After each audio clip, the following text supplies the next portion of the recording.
हरिओम. मी उज्ज्वला विजय चव्हाण, उपासना केंद्र टिळकनगर चेंबूर. मी माझा एक अनुभव शेअर करणार आहे. 2017मध्ये आम्ही नैनितालला गेलो होतो फिरायला. मैत्रिणी होते, मिस्टर वगैरे सगळेच होतो, म्हणजे आम्ही फॅमिली होते सगळे. आणि छान मस्त आम्ही फिरत वगैरे होतो, एन्जॉय करत होतो छान. आणि एके दिवशी संध्याकाळी आम्ही नैनी तलावात गेलो. आम्ही नौका विहार करायला गेलो आणि पावसाने सुरुवात केली तिकडे. आणि काय सेकंदाला क्लायमेट चेंज होतं, त्याच्यामुळे असं सांगू शकत नाही की आता ऊन आहे तर आता पाऊस, असं कसं सतत बदलत असतं. आणि अचानक पावसाने सुरुवात केली आणि आम्ही मजा घेत होतो, नौका विहारीची मजा केली, छान फिरलो वगैरे आम्ही. आणि पाऊस जास्त पडायला लागला म्हणून आम्ही त्या बोटवाल्याला सांगितलं की बाबा आपण तू काठावर घे, आता बास झालं म्हणून. पण आम्ही काठावरती आलो. आम्ही काठावर आणि पाण्याची पातळी पण चांगलीच वाढली होती.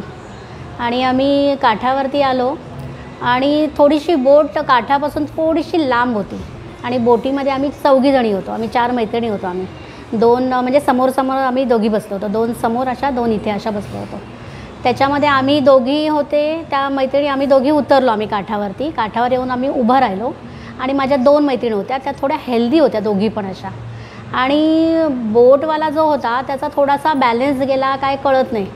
त्याने हात दिला आणि मी पण काठावरच उभी होती. आणि माझ्या मैत्रिणीचा त्याने हात देऊन तिला काठावर घेण्याचा प्रयत्न केला, पण काय माहिती नाही, पण तिचा पाय एकदम सरकला तिचा. आणि एकदम ती काठावरनं पाय घसरून एकदम दगडावरती तिचं डोकं आपटलं, तिचं लिटरली डोकं आपटलं तिचं. आणि हे मी सगळं बघते आणि मी पण सावरण्याचा प्रयत्न केला, पण मला एकदम धक्का बसल्यासारखं झालं की म्हटलं आता हिचं डोकं फुटलं. आणि एक मैत्रीण बोटीमध्ये होती आणि ती पण तिकडे डगमगत होती, तिचा पण म्हणजे उतरताना बॅलन्स होत नव्हता बरोबर.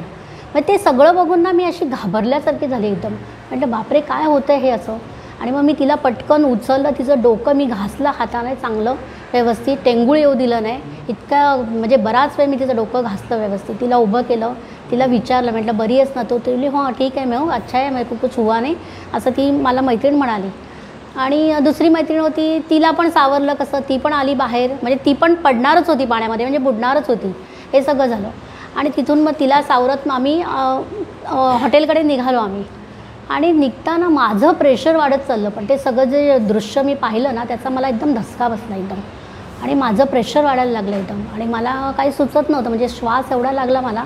आणि त्या आपल्या गप्पा मारत्या आणि मी पाठीमागे, म्हणजे माझ्याकडे कोणाचंच लक्ष नव्हतं. म्हणजे तोच विषय चालला होता, तेरे को कुछ हुआ नाही ना, ही विचारते तू बरी आहेस ना, हेच चाललं होतं. पण इथे माझी कंडिशन बिघडली होती, म्हणजे मलाच कळत नव्हतं की मला काय होतं आहे. माझ्या श्वास चढत चालला आहे, मला दम लागायला लागला आणि एकदम मी घाबरली एकदम मी अशी. आणि नंतर ती मैत्रीण म्हणते क्या रे उजू क्या हो गया तेरे को, ठीक आहे ना. मला नाही कुछ तो हो रहा है असं म्हणता माझा श्वास चढलाच एकदम. आणि मी त्यांना म्हटलं आता मला काहीतरी होतं आहे. असं करत एकदम मी धापा टाकायला लागली एकदम. आणि मग त्यांनी आता काय त्यांना पण कळे ना, घाबरले लोक. जवळच्याच बोटीमध्ये माझे मिस्टर वगैरे होते, ती लोक सगळे आले. आणखीन मित्रपरिवार होते, ती लोक सगळे आले. सगळेच घाबरले एकदम, काय करायचं कळे ना. माझी एक मैत्रीण होती, मी आणि बापूंच्या नेहमीच सगळ्यांना असे अनुभव सांगत असायची, माझे बापू असे तसे, हे सतत चालूच असायचं. त्याच्यामुळे सगळ्यांना माहिती होतं की हिच्या मुखात बापू असतातच नेहमी. आणि माझा आपला बापूंचा जयघोष चालू झाला आतमध्ये. आणि आतमध्ये मग आता करणार काय, कुठे नेणार असं झालं ते.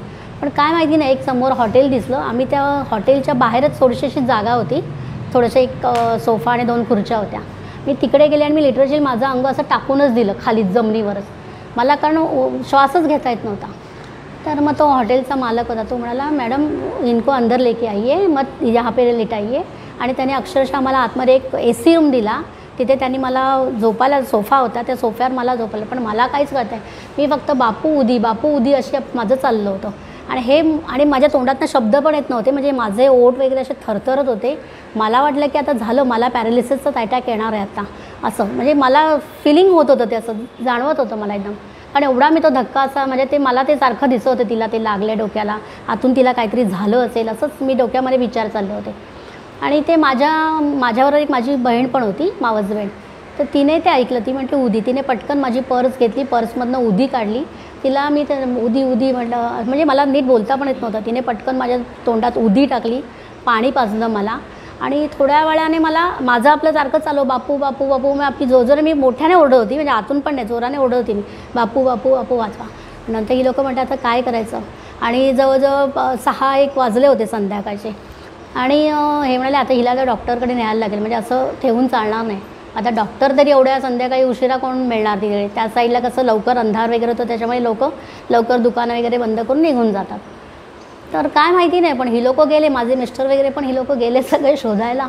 आणि तो डॉक्टर लिटरली दवाखाना बंद करून चालला होता तो. आणि ह्यांनी त्याला पकडलं, काही कर आणि बाबा तुझा दवाखाना उघड, अशी अशी कंडिशन आहे.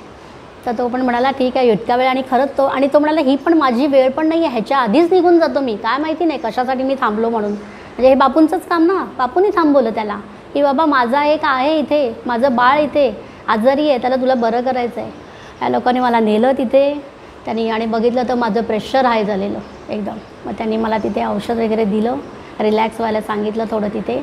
आणि त्याच्यानंतर मग ती बीपीची गोळी दिली त्यांनी मला. पण त्या दिवशी जर तो डॉक्टर जर भेटला नसता, ही बापूंचीच स्कीम आहे ना, बापूंनी त्याला धरून ठेवलं, जायचं नाही तो माझ्या बाळाला बरं केल्याशिवाय.